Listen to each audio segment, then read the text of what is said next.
আসসালামু আলাইকুম honourable viewers. আজকে আমরা আলোচনা করব শ্রীলঙ্কার ভিসা নিয়ে। তো বর্তমানে যারা ওই ট্যুরিস্ট প্লাস হলো যারা ওই ট্রাভেল হিস্ট্রি বাড়ানোর জন্য চেষ্টা করেন, তো তারা প্রথম দিকে যে দেশগুলো সেফার করেন এর ভিতরে শ্রীলঙ্কা একটা দেশ। অনেক সময় নেপাল, মালদ্বীপ অথবা মালদ্বীপ শ্রীলঙ্কা এভাবে ট্যুর প্যাকেজ করে, মানে ট্যুর প্যাকেজে যায় অনেকে। তো এই হিসেবে শ্রীলঙ্কার ভিসাটা কিছু আপডেট আছে। তো বর্তমানে শ্রীলঙ্কার ভিসার যে আপডেট, যেটা আমি সাথে জানিয়ে দিচ্ছি, আর কীভাবে প্রসিডিউরটা কি কীভাবে পেতে পারেন, কত টাকা খরচ হতে পারে বা এরকম সব কিছু আমি ডিটেল বলে দিচ্ছি আজকে। আমরা সম্প্রতি গতকাল একটা দিনাজপুরের আমাদের একজন ভাই আছে, মোহন ভাই, ওনার এটা অ্যাপ্লাই করা হয়েছে। তো মূল জিনিস যেটা এখানে লাগে কি কি, এটা অ্যাপ্লাইয়ের হলো, এটা হলো মূল জিনিস যেটা লাগে হলো, এটা হলো পাসপোর্টটা এমবাসিতে জমা দিতে হয় না। পাসপোর্টের যে ইনফরমেশনটা এটা লাগে, হোটেল বুকিংটা লাগে, আর ফ্লাইট টিকিটের যে এয়ারলাইন্সের এয়ারলাইন্সের নাম, মানে কোন পোর্ট থেকে সে যাবে, প্লাস ফ্লাইট নাম্বারটা দিতে হয়। যেমন শ্রীলঙ্কার ফ্লাইট নাম্বার UL 139, এটা মনে হয় আমরা যেটা দিয়েছি, এটা শ্রীলঙ্কান এয়ারলাইন্স। আর অন্যান্য যে এয়ারলাইন্স, বিমান বাংলাদেশ হলে BG একটা নাম্বার থাকবে, যে এয়ারলাইন্স সেই কোড নাম্বারটা থাকে, বা US বাংলা থাকলে ওইটার কোড নাম্বারটা থাকে। তো এখানে এইটার বিষয়। হ্যাঁ, তো এখানে পাসপোর্টের ফুল ইনফরমেশনটা দিতে হবে অ্যাপ্লিকেশনে, পাসপোর্টের যে তথ্যগুলো থাকে। আর হইল একটা ফোন নাম্বার, ইমেল অ্যাড্রেস। এখানে ইমেল অ্যাড্রেসটা দিতে হবে যে অ্যাড্রেসে ভিসাটা আসবে, ভিসার কনফার্মেশনটা আসবে। হ্যাঁ, ওই অ্যাড্রেসটা দিতে হবে। আর এমনি ডলার চার্জ করে, $20 সামথিং চার্জ করে। $20 সামথিং চার্জ করে, ডলার হিসেবে এটা পেমেন্টটা নিয়ে নেন। তো এটার জন্য কোনো অ্যাকাউন্টও খোলা লাগে না, আপনি এটা ইজিলি এটা করতে পারবেন ইনশাআল্লাহ। হ্যাঁ, কোনো হেল্পের দরকার হলে আমার সাথে যোগাযোগ করবেন।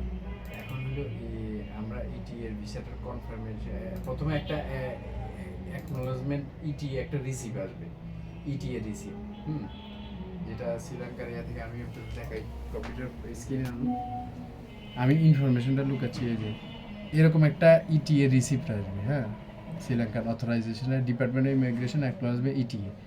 তো এখানে ডেট মানে আর রেফারেন্স নাম্বার সহকারে সব আসবে। আচ্ছা, এটা এখন আমি এখন ভিসাটা আসার পরে এটার 4টা স্টেপ থাকে। প্রথমে অ্যাপ্লিকেশনটা সাবমিট করবে, এটা রিভিউর জন্য দিবে যে এটা কী কী ইনফরমেশন দিয়েছেন এটা দেখার জন্য। এরপরে পেমেন্ট অপশন আসবে, আপনি ইন্টারন্যাশনাল কার্ড দিয়ে এটা দিতে হবে, অথবা ক্রেডিট কার্ড দিয়ে এটা পেমেন্ট করতে পারবেন আর কি।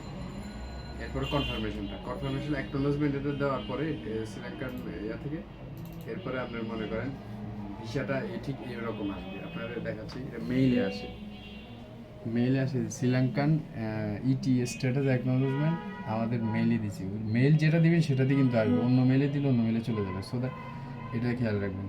তো এটা হলো আমাদের ক্লায়েন্টের ETA কনফার্মেশন। এটা এখন এদিকে এখন হলো এটা অ্যাকচুয়ালি যে এটা নিয়ে যেতে হবে এরকম নিয়ে গেলে ভালো, এটা আপনি নিয়ে গেলেন, কিন্তু এটা অলরেডি যেহেতু অনলাইন সিস্টেম, এটা তাদের ইমিগ্রেশনে যদি আপনি শুধু পাসপোর্টটাও দেখান, তারা আপনার পাসপোর্ট টিপলে বুঝবে যে আপনার নামে ভিসা আছে। এই ভিসার মেয়াদ হলো 6 মাসের ভিতরে আপনি ঢুকতে পারবেন, এবং এটা ডাবল এন্ট্রি ট্যুরিস্ট ভিসা। তো এটাতে আপনি মানে এই ভিসাটায় 2বার ঢুকতে পারবেন শ্রীলঙ্কাতে, 2বার এন্ট্রি পাবেন, আর 30 দিন থাকতে পারবেন, এবং 6 মাস মেয়াদ থাকবে। এটা 6 মাসের ভিতরে আপনাকে ঢুকতে হবে, ঠিক আছে? আর হলো এটা করার পরে আরেকটা জিনিস আছে, হলো আপনারা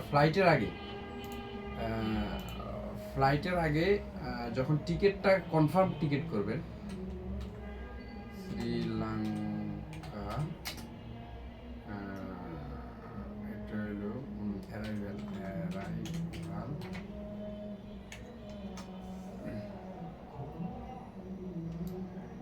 আরেকটা হলো আপনার ডিজিটাল অ্যারাইভাল ফর্ম আছে শ্রীলঙ্কা। হ্যাঁ, ডিজিটাল অ্যারাইভাল ফর্ম ওইটা পূরণ করতে হবে। এটা বলে ডিজিটাল অ্যারাইভাল কার্ড। এটা হলো আপনার ওই আপনার যে এটার যে ওয়েবসাইটটা আছে শ্রীলঙ্কার, ওয়েবসাইটে অ্যারাইভেল কার্ড এবং ডিপার্চার কার্ড দুইটা আছে।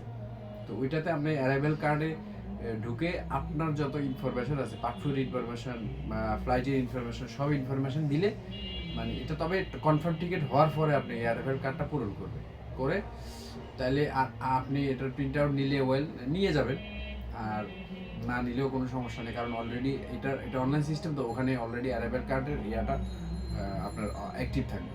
তো নিয়ে নেওয়াই ভালো, একটা কপি, সাপোর্টিং কপি নিয়ে যাওয়া ভালো।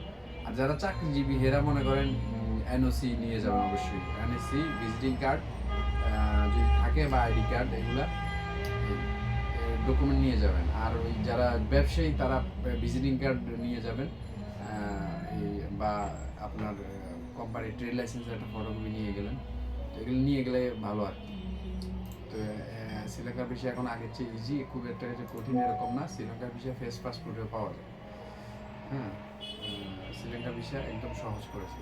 তবে এখানে আরেকটা ম্যাটার বলি, কার জন্য কত টাকা ফি, এটার ক্রাইটেরিয়া একটা আছে। ক্রাইটেরিয়াটা আমি আপনাদের বলে দিচ্ছি। সেটা যেহেতু মনে করেন আমরা অন্য কান্ট্রির জেনে লাভ নেই, যেহেতু আমরা বাংলাদেশি, কারণ অন্য কান্ট্রির $30, $50, যারা মনে করেন ওই সার্কের বাইরে তাদের জন্য $50-55 চার্জ করে।